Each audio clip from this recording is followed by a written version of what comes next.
Hi everyone, we're going to look at Chapter 5, Lesson 3 outline. You had to read pages 214 to 219 yesterday. It was part of your assignment and to complete this outline that was posted on Schoology. So we're going to go over this, fill in these blanks. As I'm filling them in, please make sure that you are checking over yours and making any corrections. You also needed to do vocab words. There were some vocab words in Lesson 3 that you needed to write and add the definitions to. So here we go. Roman numeral 1. Boston is the largest city, but colonists still lived in small towns surrounded by farmland. So some farmland there. However, they struggled to grow crops because in New England, it's a very rocky area, lots of forests and trees. So they weren't successful with crops, so they raised dairy cows and sheep. Okay. Farmers traded goods, so if they had a surplus of something, they would trade them with merchants at the dock to then get the things that they needed to survive or make up for what they didn't have. Roman numeral 2 is logging and shipbuilding. So logging and shipbuilding. Lumber was a big industry for New England. They had a lot of forested areas, which is part of the reason the crops were so hard to grow. I'm looking for my, there we go. So let's see, lumber. Oh, I see what it's doing. We don't want to do that. There we go. Hitting the wrong button. Goods, merchants at the docks. There we go. So lumber was a large industry, and they used that lumber to build ships for those in England. So they were doing some work for those overseas, building those ships because that's what they wanted. Down here, Roman numeral 3, colonial trade. The economy relied on trade, but England set up strict rules here.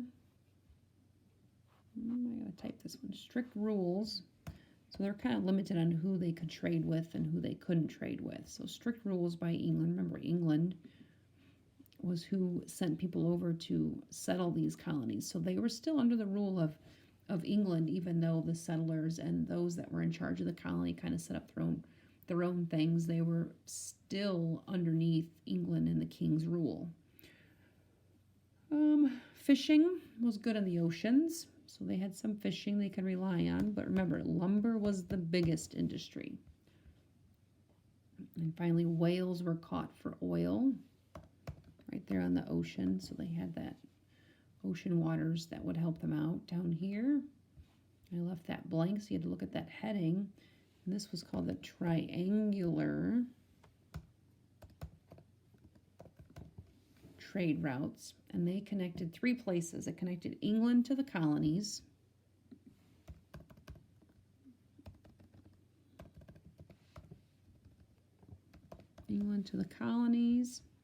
and Africa, which is how we know they were getting those enslaved people. They were bringing them over from Africa, so they would kind of stop in the different places. So it made a triangle with how they were traveling between those places. Ships carried trade, goods for trade, and enslaved people. Oops. There we go. And enslaved. Ooh, what happened?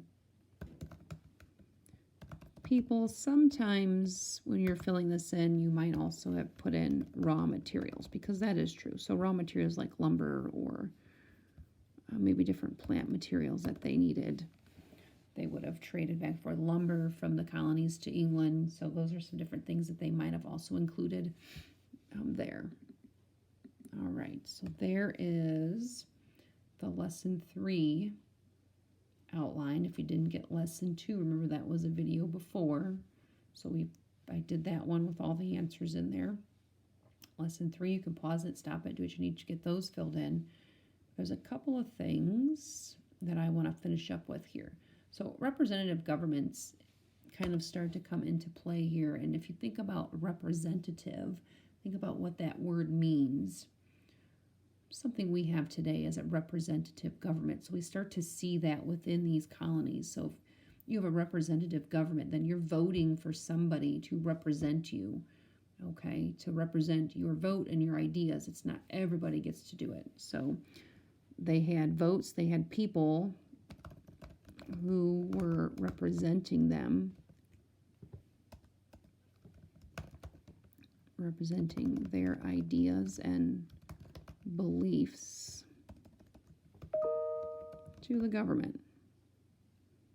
That happened to be in play. Okay, another one I wanted to touch on here was the King Philip's War, which was a war between, it was a tribe, a Native American tribe, and they happened to call the leader King Philip. And the Native Americans and the colonists were fighting over land in this war.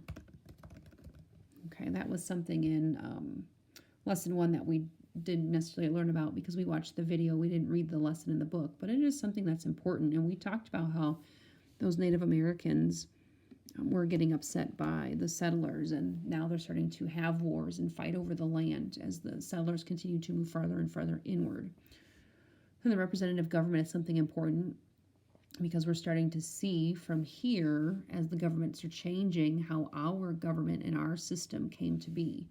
Okay, so they're already getting people to represent them in the government and telling people, these are my ideas, these are what I think, and they would take them and vote on the laws within those people that were allowed to.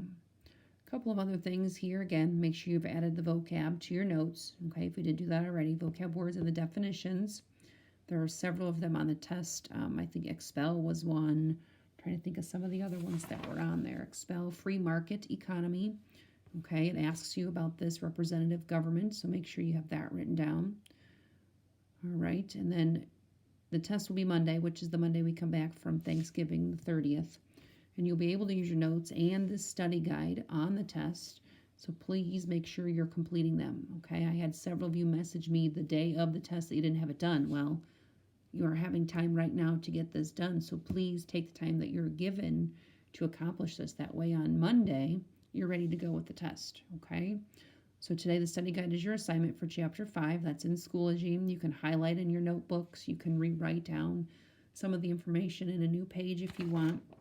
If you have the ability to print off that study guide and then write the notes next to it, you can do that as well, okay? Whatever works best for you. So those are some things. If you didn't write these down, they're important. That's why I'm telling them to you, okay? Those need to get written down, along with making sure you have all of this lesson 3 outline done. All right, your assignment again today was the study guide, Chapter 5 study guide, okay?